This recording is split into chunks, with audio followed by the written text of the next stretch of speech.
I would say to the extreme, you're like, if you extrapolate from an organization to a nation, you talk about people not having the ability to speak up. Um, you have tyranny essentially.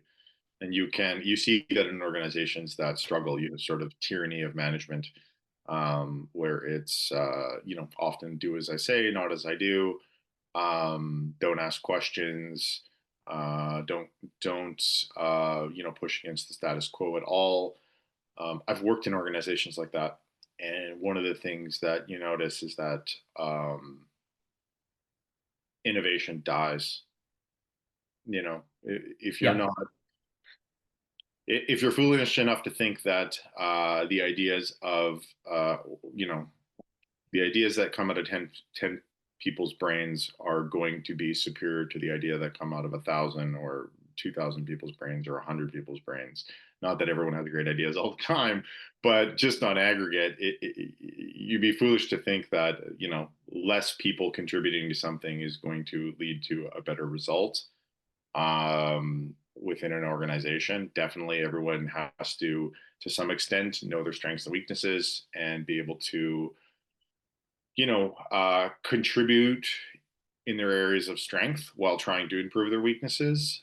But ultimately, and there has to be leadership and somebody that has the final say.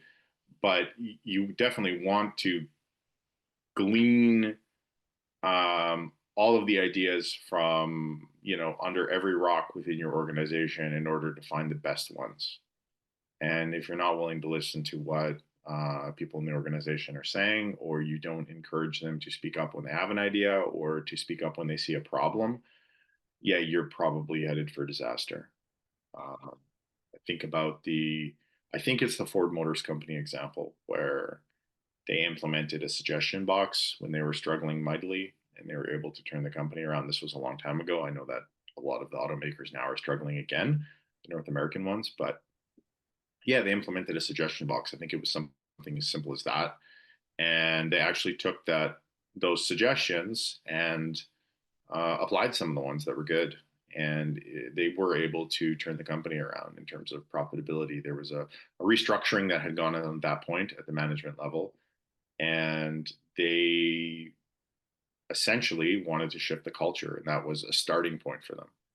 And by showing people that their ideas, if they were good, would be applied, um, it encouraged communication. So that was a very sort of simple way of dipping their toe into the water to encourage communication and show people that their ideas mattered. I think initially it was anonymous, and then it might have changed after that.